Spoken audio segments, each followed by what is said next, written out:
Mes petits enfants, je vous écris ceci afin que vous ne péchiez pas. Et si quelqu'un a péché, nous avons un avocat auprès du Père, Jésus-Christ le juste.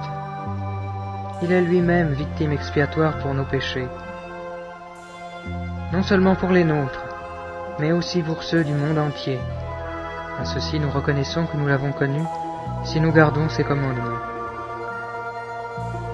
Celui qui dit « je l'ai connu » et qui ne garde pas ses commandements est un menteur, et la vérité n'est pas en lui. Mais celui qui garde sa parole, l'amour de Dieu est vraiment parfait en lui. À ceci nous reconnaissons que nous sommes en lui. Celui qui déclare demeurer en lui doit aussi marcher comme lui le Seigneur a marché. Bien-aimés, ce n'est pas un commandement nouveau que je vous écris, mais un commandement ancien que vous avez entendu dès le commencement. Ce commandement ancien, c'est la parole que vous avez entendue. D'autre part, c'est un commandement nouveau que je vous écris. Ceci est vrai pour lui et pour vous, car les ténèbres passent et la lumière véritable brille déjà. Celui qui prétend être dans la lumière, tout en haïssant son frère, est encore dans les ténèbres. Celui qui aime son frère demeure dans la lumière et ne risque pas de tomber. Mais celui qui a de la haine pour son frère est dans les ténèbres. Il marche dans les ténèbres et ne sait où il va parce que les ténèbres ont rendu ses yeux aveugles. Je vous écris, petits enfants, parce que vos péchés vous sont pardonnés à cause de son nom. Je vous écris, Père, parce que vous avez connu celui qui est dès le commencement. Je vous écris, jeunes gens, parce que vous avez vaincu le malin. Je vous ai écrit, jeunes enfants, parce que vous avez connu le Père. Je vous ai écrit, Père, parce que vous avez connu celui qui est dès le commencement. Je vous ai écrit, jeunes gens, parce que vous êtes forts, que la parole de Dieu demeure en vous et que vous avez vaincu le malin.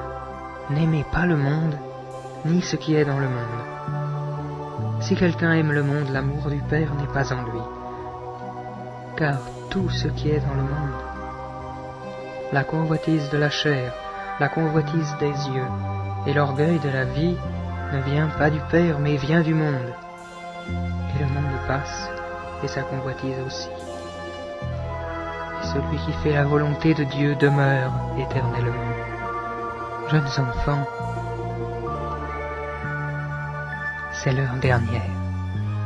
Comme vous avez entendu qu'un antichrist venait, voici qu'il y a maintenant plusieurs antichrists. Par là, nous reconnaissons que c'est l'heure dernière. Ils sont sortis de chez nous, mais ils n'étaient pas des nôtres. Car s'ils avaient été des nôtres, ils seraient demeurés avec nous. Et de la sorte, il est manifeste que tous ne sont pas des nôtres. Vous-même, vous avez une onction de la part de celui qui est saint, et tous vous avez la connaissance. Je vous ai écrit non parce que vous ne savez pas la vérité, mais parce que vous la savez, et parce qu'aucun mensonge ne vient de la vérité. Qui est le menteur? Sinon, celui qui nie que Jésus est le Christ. Celui-là est l'Antichrist, qui nie le Père et le Fils. Quiconque nie le Fils n'a pas non plus le Père. Celui qui confesse le Fils a aussi le Père.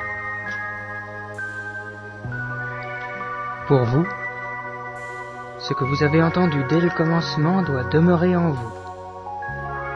Si ce que vous avez entendu dès le commencement demeure en vous, vous demeurerez vous aussi dans le Fils et dans le Père. Et voici la promesse qu'il nous a faite, la vie éternelle. Je vous ai écrit ceci au sujet de ceux qui vous séduisent. Pour vous, l'onction que vous avez reçue de lui demeure en vous et vous n'avez pas besoin qu'on vous enseigne. Mais comme son onction vous enseigne toutes choses, qu'elle est véritable et qu'elle n'est pas un mensonge, demeurez en lui comme elle vous l'a enseigné. Et maintenant, petits enfants, demeurez en lui, afin qu'au moment où il sera manifesté, nous ayons de l'assurance. et qu'à son avènement nous n'ayons pas honte devant lui. Si vous savez qu'il est juste, reconnaissez que quiconque pratique la justice est né de lui,